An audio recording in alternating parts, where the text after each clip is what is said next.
5 ঘন্টা কাজ করিয়ে আপনাকে 8 ঘন্টা টাকা দিবে। আপনাদেরকে বুঝতে হবে যেগুলো কোনো বিশাল একটা ফ্রেমওয়ার্কের একটা পার্ট। রাতের 3টা তো বহু দূরে, আমরা দিনে দুপুরেও তো আমরা একটা মেয়েরা সেফ না। Do you have any idea political পার্টিগুলো কতগুলো মেয়েকে নমিনেটেড করেছে সরাসরি ইলেকশন করার জন্য?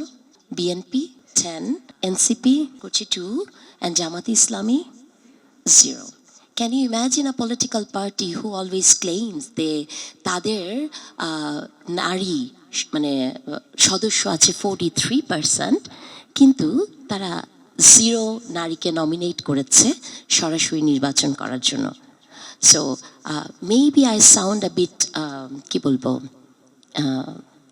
মনেই হতে পারে কোনো পক্ষপাতিত্ব করে কথা বলছি। বিষয়টা আসলে পক্ষপাতিত্বের নয়, বিষয়টা নারীর অধিকারের। এবং নাম্বারস, বিকজ এখন এমন একটা সময় নাম্বার নিয়ে কথা বলতে হবে, তাই না? 5 ঘন্টা কাজ করে 8 ঘন্টা টাকা কে চায়?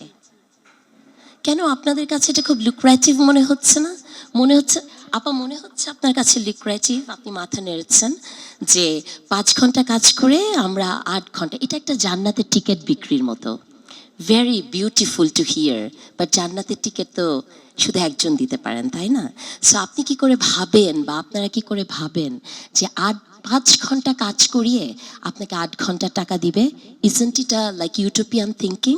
বাংলাদেশের মেয়েরা যারা আপনারা ভোট দিবেন, আপনাদেরকে বুঝতে হবে যেগুলো কোনো বিশাল একটা ফ্রেমওয়ার্কের একটা পার্ট, যেটা আমাদের উপর ইমপ্লিমেন্ট করার চেষ্টা করছে।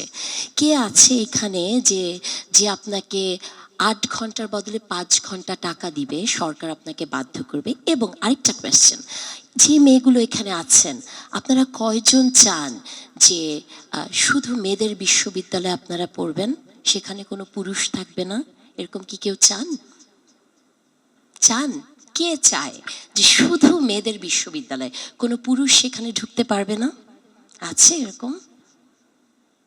কেন চাই না আমরা? কারণ আমরা জানি, আমরা যতই ধরেন বাংলাদেশে ফেমিনিজমটা তো সর্ট অফ একটা গালি, বিকজ ফেমিনিজমের প্র্যাকটিসটা বাংলাদেশের রং ওয়ের হাত দিয়ে হয়েছে।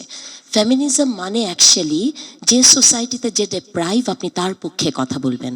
যদি মাতৃতান্ত্রিক সমাজ ব্যবস্থায় একটা পুরুষ নিগৃহীত হয়, তার পক্ষে কথা বলাটাও ফেমিনিজম। কিন্তু বাংলাদেশে ফেমিনিজম তো পুরুষ হয়ে যাওয়া টাইপের ফেমিনিজম। নারীরা হচ্ছে রানীর মতো, যারা বডিগার্ড নিয়ে চলাফেরা করবে, তারা এগুলো বলেন এবং তাদের বক্তব্যে এগুলো আসে।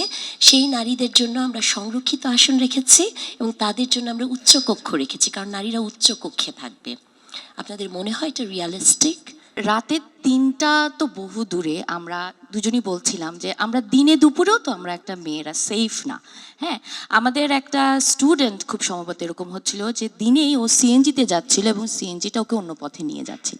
সো এই যে বিষয়গুলো পলিসি কিন্তু আমরা প্রচুর দেখতে পাচ্ছি। সো আমাদের মেয়েদের যে কোয়েশ্চেনটা, আমরা উইমেনদের ইয়েতে যেটা, সেটা হচ্ছে ইমপ্লিমেন্টেশনের ব্যাপারে আমরা কতটুকু পাবো। আমাদের নতুন ইলেকশন আসছে, হ্যাঁ, অ্যাপ্রোচিং। সো এক্ষেত্রে পলিটিক্যাল পার্টিসগুলো তারা বিভিন্ন পলিসিসগুলো দিচ্ছে, সেটা কতটুকু মিনিংফুল, এবং সেখানে উইমেন ওরিয়েন্টেড যে পলিসিসগুলো আমরা পাচ্ছি বিভিন্ন দলগুলো যে দিচ্ছে, সেখানে ইমপ্লিমেন্টেশনের ব্যাপারটাতে আসলে আমরা কতটুকু আশা করতে পারছি। আমাদের প্রাইভেট হসপিটালগুলোতে অনেক সময় দেখা যায় যে তাদের আসলে ক্যাপাসিটির 60% হয়তো ইউজ হচ্ছে, হ্যাঁ, 40% হয়তো পড়ে আছে।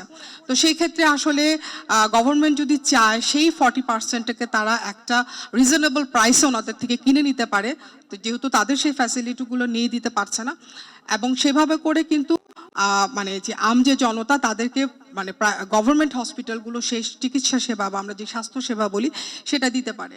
সো আমাদের আসলে সেই জিনিসগুলো দেখা উচিত যে একটা রিজনেবল পলিসি কারা দিচ্ছে।